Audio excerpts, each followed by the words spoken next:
Salut, c'est William de Dr Excel. Aujourd'hui, on va parler de la formule Excel épurage qui va nous servir en fait à épurer, à nettoyer un texte sur Excel. Donc on va voir ça tout de suite ensemble, la manière dont ça fonctionne. Comme d'habitude, tu peux télécharger le fichier juste en dessous de la vidéo, tu as un lien, tu peux télécharger le fichier, comme ça tu auras l'exemple sous les yeux pour suivre avec moi. Et puis tu recevras aussi une formation gratuite et des guides offerts pour devenir un pro d'Excel. Tous les liens sont sous la vidéo et dans la description. Donc la fonction épurage, elle nous sert à nettoyer un texte. Donc par exemple ici on a un texte avec des caractères un peu bizarres qui viennent d'un logiciel tiers par exemple. Si je l'ai importé de mon logiciel d'entreprise, etc. Des fois j'ai des caractères qui passent pas super bien.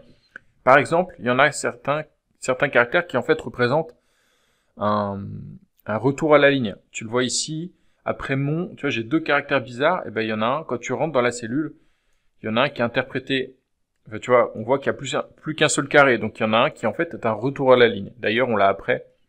Si tu vois, à la fin du texte, j'ai deux caractères bizarres, ben en fait, il y en a un, c'est un retour à la ligne plus un autre caractère. Donc tout ça, ça va être un peu les retours à la ligne, des caractères spéciaux, que des choses qu'on peut pas taper au clavier. Et en fait, c'est des choses qui, souvent, n'ont pas lieu d'être dans un tableau Excel.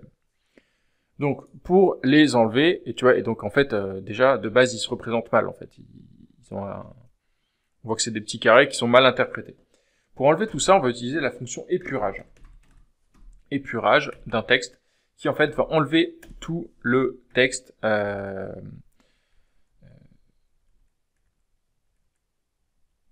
tous les caractères spéciaux. Par contre, il faut bien faire attention, il va l'enlever. Donc, typiquement, ici, mon super texte, en fait, il faut faire attention. Enfin, déjà, à la base, il devrait y avoir des espaces s'il y a lieu d'être. Donc, dans mon logiciel, je devrais avoir des espaces avec ces caractères plus les espaces.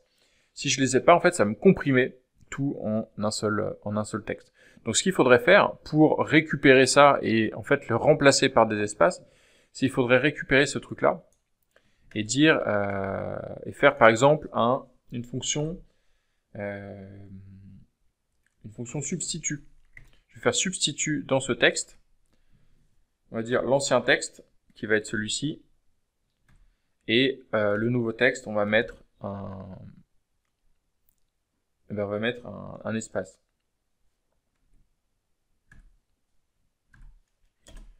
Et il va me les supprimer partout où en fait ils sont partout où je les ai rencontrés. Donc on voit il m'en a enlevé un au début, il m'a enlevé un autre, si j'élargis un peu, ici entre les deux, c'était deux fois le même caractère, et puis après il faut que je retrouve pour chaque caractère, il faut que je retrouve ce caractère et qu'à chaque fois j'utilise la fonction substitut pour en fait l'enlever de la chaîne originale. Donc ça peut être un peu une pirouette pour récupérer le texte. Si tu veux remplacer les caractères spéciaux par des espaces par exemple, et si tu veux les remplacer par rien du tout, juste les enlever, tu utilises la fonction épurage toute seule. Voilà, je te laisse. Donc là, bien sûr, il faudrait enlever les autres aussi. Il faudrait faire la même manip qu'on a fait, prendre tous les caractères et puis les enlever. Voilà, donc je te laisse télécharger le fichier juste en dessous.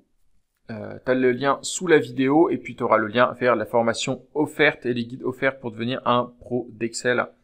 Tout est sous la vidéo et moi je te dis à demain pour une nouvelle vidéo. N'oublie pas de t'abonner, comme ça tu seras prévenu dès que la vidéo est publiée. Allez, ciao!